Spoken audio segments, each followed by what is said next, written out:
മുൻ ദേവസ്വം മന്ത്രിയും CPM നേതാവുമായ കടകംപള്ളി സുരേന്ദ്രൻ ആഭ്യന്തരമന്ത്രി രമേശ് ചെന്നിത്തലയെ വീട്ടിലെത്തി കണ്ടതിൽ ദുരൂഹത ആരോപിച്ച BJP നേതാവ് കെ സുരേന്ദ്രൻ. ശബരിമല സ്വർണ്ണക്കൊള്ള കേസിൽ കടകംപള്ളിയും പ്രതിയാകുമെന്ന സൂചനകൾക്കിടെയാണ് ഈ കൂടിക്കാഴ്ചയെന്നും ഇരുവരും മൗനം വെടിയണമെന്നും കെ സുരേന്ദ്രൻ ആവശ്യപ്പെട്ടു.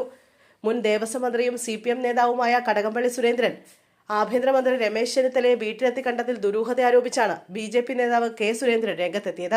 ഒരു മുൻമന്ത്രി സന്ദർശിക്കുന്നതിൽ സാധാരണ നിലയിൽ അസ്വാഭാവികത ആരോപിക്കേണ്ട കാര്യമില്ല. എന്നാൽ ശബരിമല സ്വർണ്ണക്കൊള്ളയിൽ കടകംപള്ളിയും പ്രതിയാക്കപ്പെടുമെന്ന സൂചനകൾ അന്തരീക്ഷത്തിൽ നിറഞ്ഞു നിൽക്കുമ്പോഴാണ് ഈ സന്ദർശനം നടന്നത് എന്നുള്ളത് എടുത്തു പറയേണ്ടതാണ്. എന്തിനു പോയി എന്ന കടകംപള്ളിയും എന്തിനു വന്നു എന്ന ആഭ്യന്തരമന്ത്രിയും തുറന്നു പറയാൻ തയ്യാറാവണമെന്ന് കെ സുരേന്ദ്രൻ ആവശ്യപ്പെട്ടു.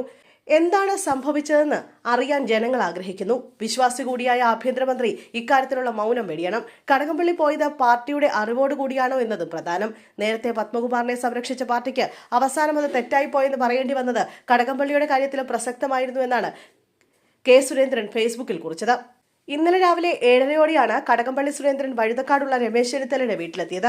ഏകദേശം 15 മിനിറ്റ് കൂടിക്കാഴ്ച നീണ്ടു. ചില നിസ്സാര ശുപാർശകൾക്ക് വന്നതാണെന്നാണ് കടകംപള്ളി സുരേന്ദ്രൻ മാധ്യമങ്ങളോട് പ്രതികരിച്ചത്. ശബരിമല സ്വർണ്ണക്കൊള്ളയിൽ അന്വേഷണം തുടരുമ്പോഴാണ് കടകംപള്ളി സ്കൂട്ടറിലെത്തി ചെന്നിത്തലയെ കണ്ട് മടങ്ങിയത്. ഹെൽമെറ്റ് ധരിക്കാതെയായിരുന്നു കടകംപള്ളി ആഭ്യന്തരമന്ത്രിയുടെ വീട്ടിലെത്തിയത്.